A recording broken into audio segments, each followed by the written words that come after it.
Hello, good morning, Vanakkam, Namaskar, आदाब अर्ज़ है एंड जो बोले सो निहाल सत्य श्री अकाल सत्य श्री अकाल रम लंग रंग yang hang om.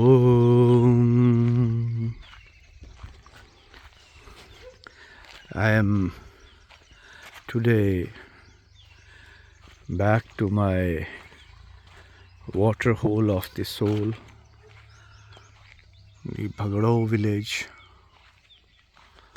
in Himachal Pradesh.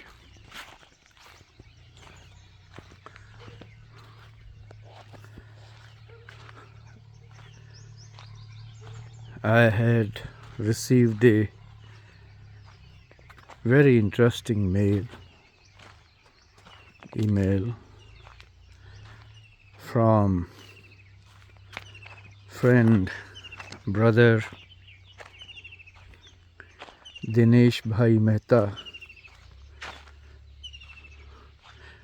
He's given his address, LB Chowk, Gurdwara Road, near Panjrapal, Surat.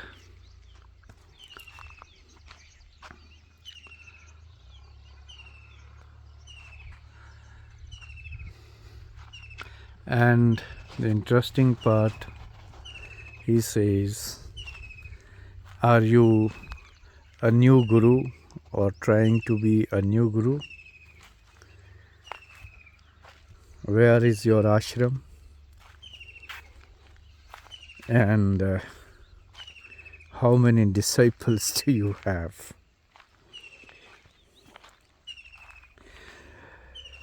Well, sir, today in India,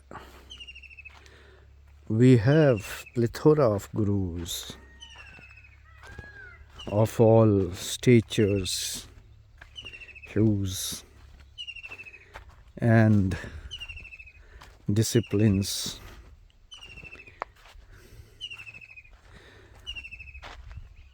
I don't know all of them, but few populist ones, and couple of them are mired in some scandalous affairs.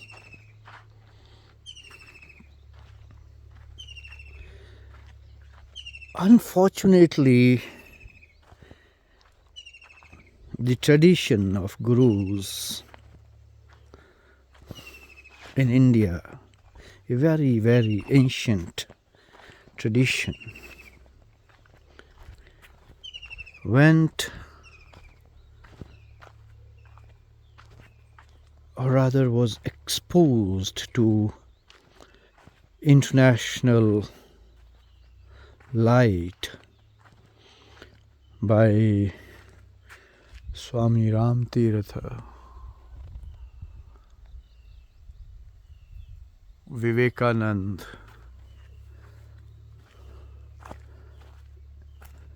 and somewhat Dayanand Saraswati, Mahayogi,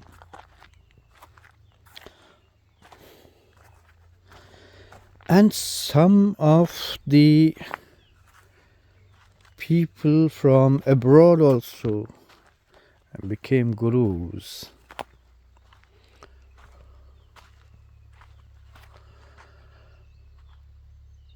Well, to answer your question,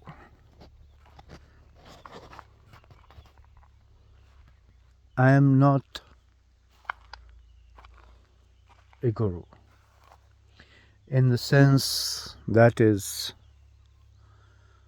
normally being understood these days.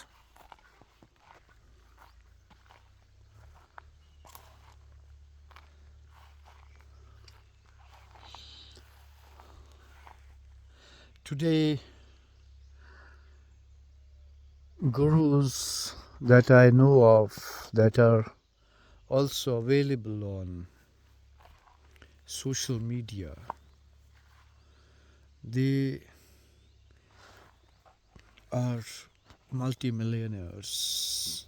I don't have that kind of resources. They're telling all sorts of stories. Some of them claim to be astrologers, predicting futures, predicting personalities, how your fortunes are going to move.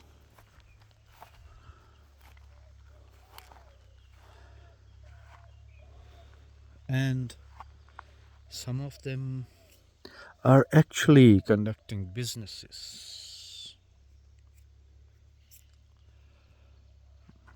Most of them are financiers. They take donations, invite, and then give loans on soft interests in a closed circuit of their disciples.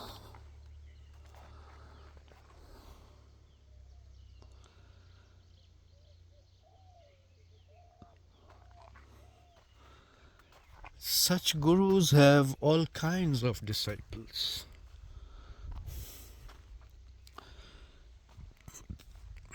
A mass of people who are aggrieved,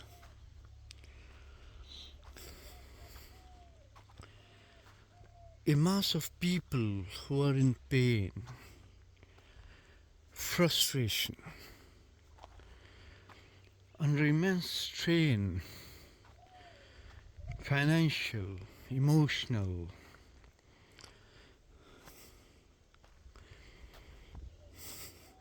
These disciples are not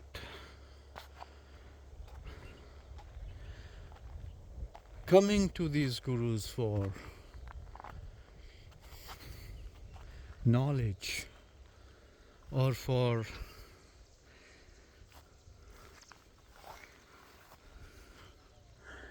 any spiritual pursuit.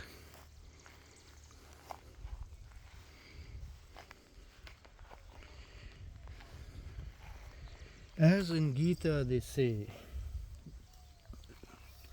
the Jagat Guru, Lord Krishna, says,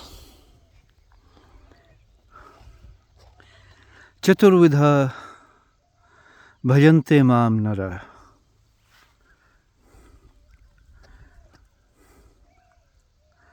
Sukritino Arjuna.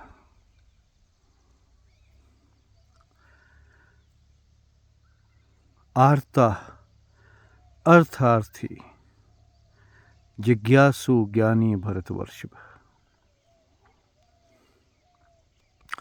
Artha, those who are in pain, physical, mental, or emotional. Artharthi, those who are hankering after money, financial resources.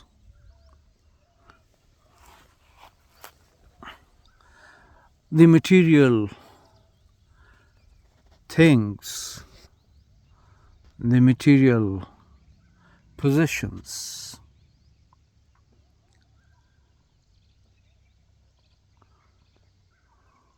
And those who are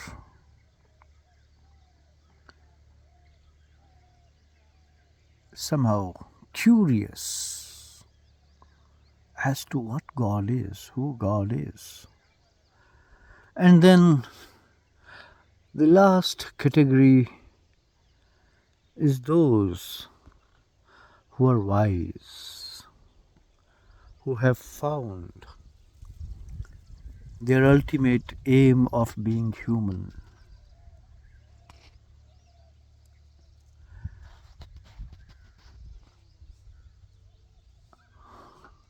So these people, the modern gurus, if you look at their disciples, they are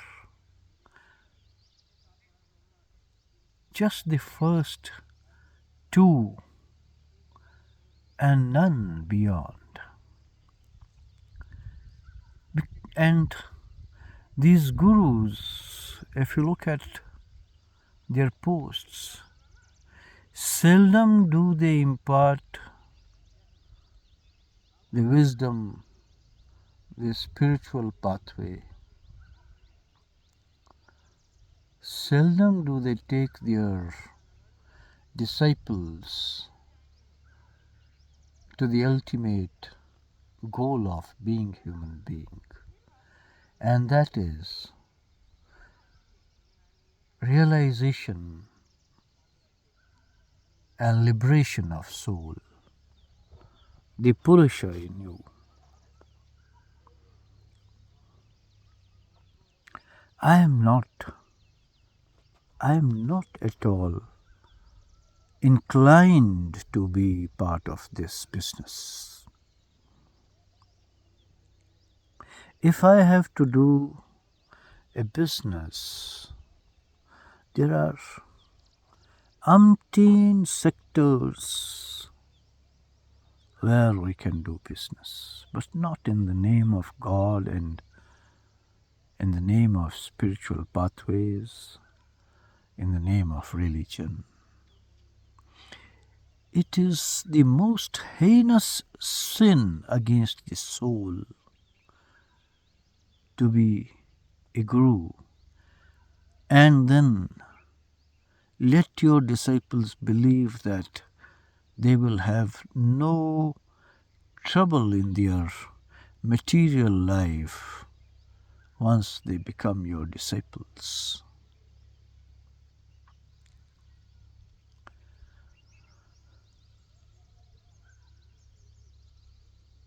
I have seen many disciples thanking their gurus because of their wealth and financial well-being that have come to them after joining their community of disciples.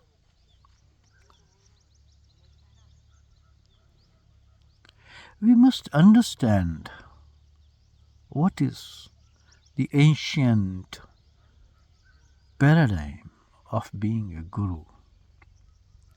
The word guru is made of two compound phonemes, gu and ru.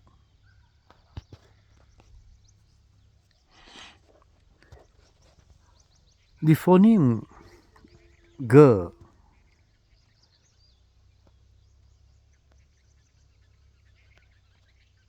in Sanskrit connotes movement, progression, speed, gati.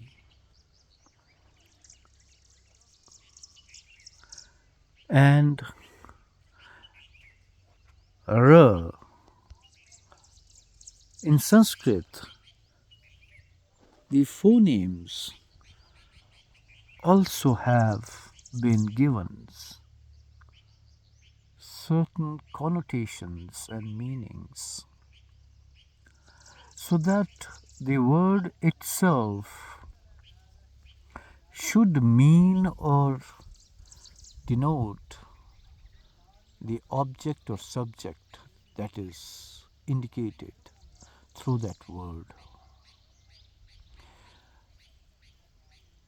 R phoneme stands for various meanings and connotations related to achievement, comfort,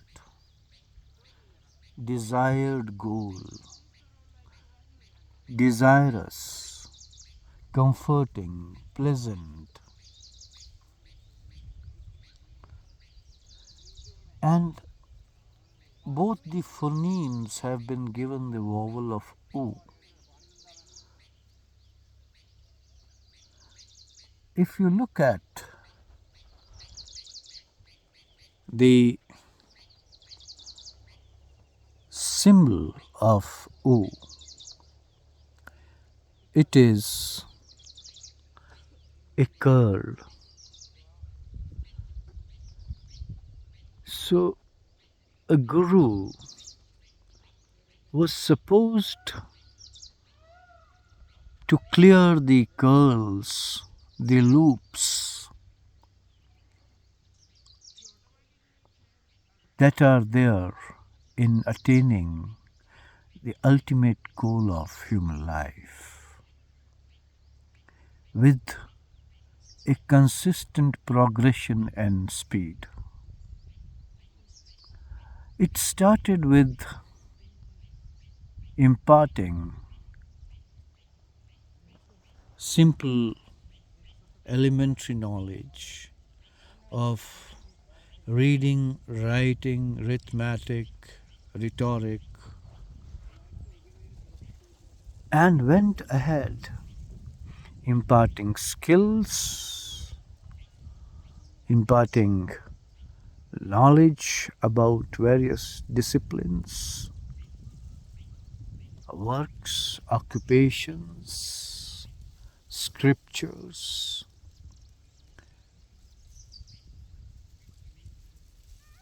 which contained subjects like economy, science, trigonometry, wielding of weapons,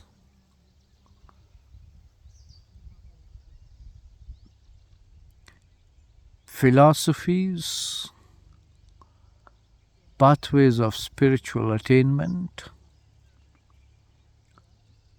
Those were the gurus who were running gurukulas. Kula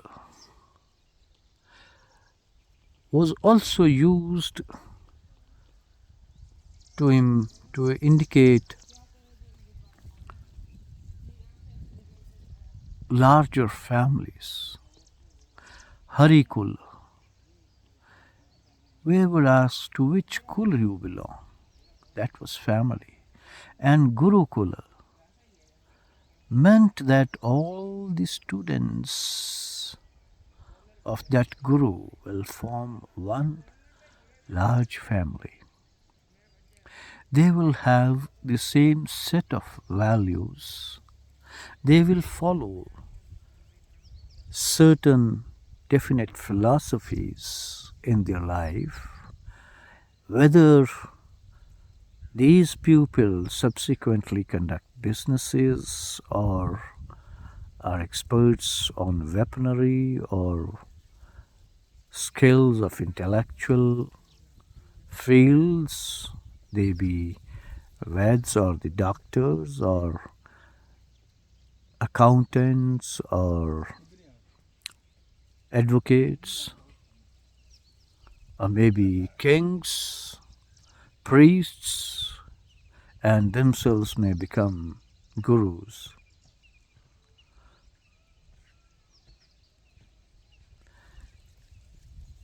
They believed in three maxims of education in India. The first maxim of education in India is Kim iti. How is it? What is it? The gurus always encouraged asking questions that arise in the mind of pupil. Unfortunately, the professional gurus here demand blind faith in whatever they are imparting. It's very unfortunate. You make the mind of your disciples dumb. They don't allow their minds to doubt. When the ancient gurus said that you should place faith and devotion in what they are taught, they did not mean that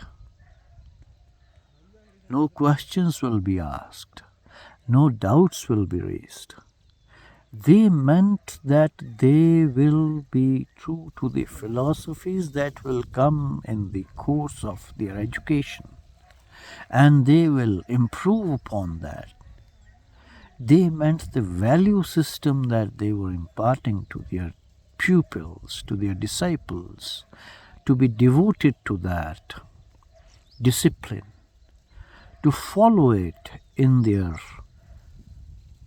daily routine, in their life, to make that a part of their life. But Kim Iti is the first maxim. If you do not allow children to ask questions, to raise doubts, you are making their minds dumb receptacles. You may put in any trash into their minds and they will not even raise a whisper. A mind that does not doubt what it comes across is a mind of subhuman creature. It will never allow a human being to self-actualize in the Maslow's pyramid.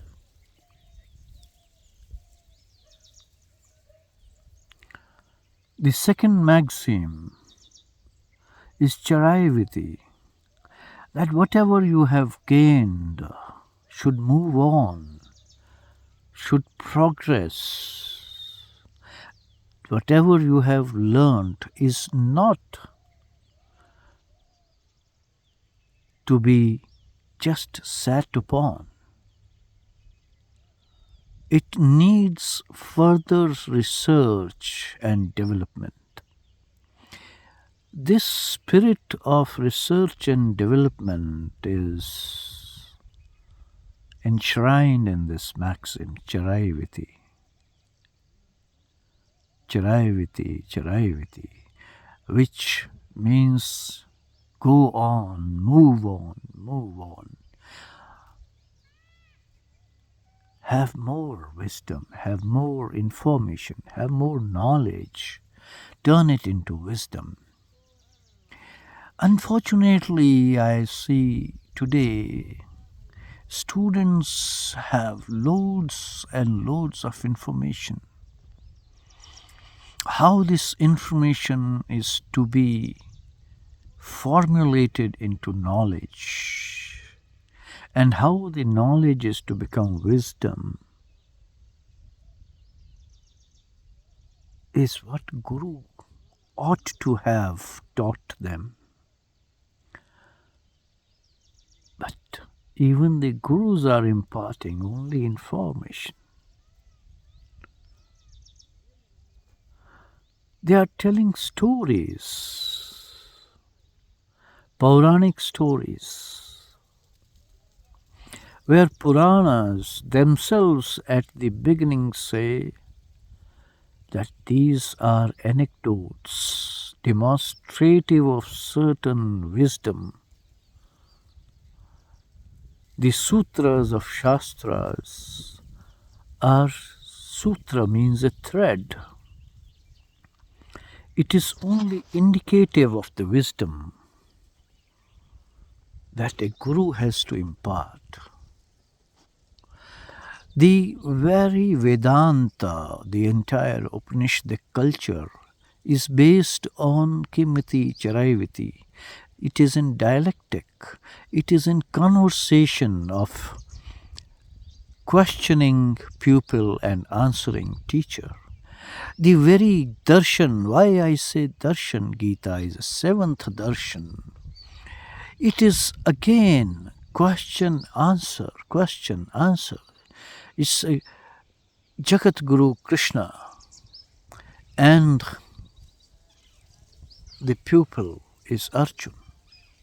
A Parth, the son of Prithvi, the earth, soil, son of soil, and the attained soul. It's a question answer session between an attained soul, a soul who's already liberated, and a soul which is mired and entrapped in the Prakriti, the Purusha entrapped in Prakriti, and the Purusha liberated. And what not is questioned. Gita tells you about food, Gita tells you about your action, Gita tells you about your birth, Gita tells you about death, Gita tells you about dhyana or contemplation, or why, if you wish to call it meditation. Gita tells you about God, Gita tells you about soul, Gita tells you about how the world works, how the world came into being. It's a complete darshan, and it is all in Kimmiti Charayaviti. That is the Guru, how Krishna takes Arjuna from the battlefield, from the emotional, broken person, to a person who sees through and visualizes the Vaishvanara, the Virat Roop, the universe standing in front of him in one body, in one body. Iheks tham jagat kritsanam pashyaya sacharacharam mam dehe gudakesho yadyudrashtam ichhasi. While showing the Virat Roop, the Jagat Guru, Krishna says, here in one point, in one place, I will show you the entire world of both moving and unmoving, life and non-living. See into my body, O curly-headed. See here, and see whatever you want to see in this world. That is Guru, who shows the Brahmand, the universe, the truth of universe, who's able to make you realize the game of Purush, Prakriti and Kal.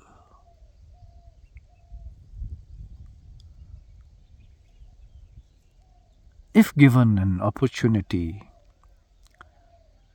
if it be the will of the universe, the time, the Purusha, yes, I would like to at least have one disciple who goes through these reels, these videos that I have loaded on the channel, comes to me with a question of, and I'm sure the time and Purusha will definitely dictate me the replies to your questions. The third maxim is neti neti.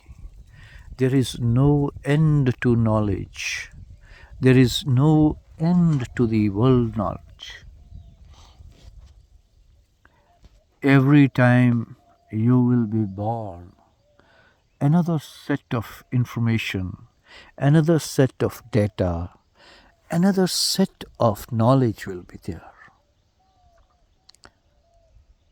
As I was told, and I spoke in one of the earlier sessions also, it's a constant, consistent turmoil of Prakriti, the material nature, and time to keep the Purusha entrapped in this play. Because their existence, their energy comes from Purusha, the primordial energy, the primordial truth, the God.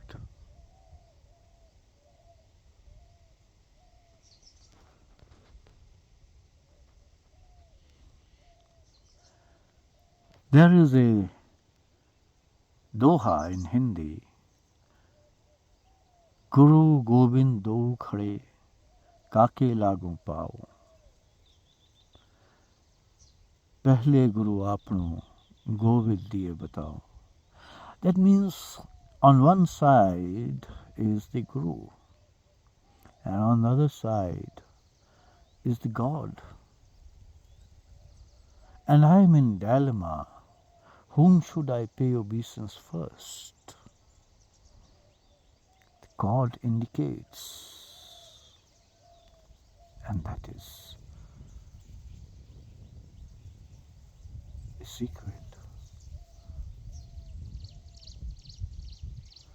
The God indicates is the Guru first, because it's the Guru who has led you to me. Had Guru not given you the pathway, you would have been going curls and curls and curls in the pathway.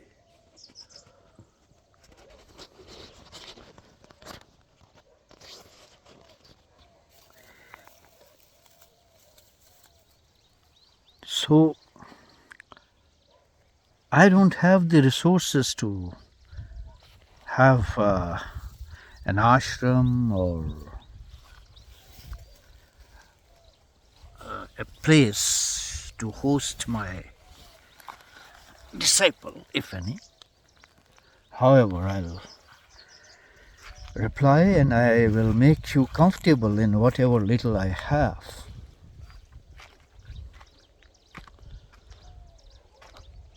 If you have the quest and the query. So, my dear brother Bhai Mehta, I hope I have answered your query. The pathway is straight. The pathway is simple.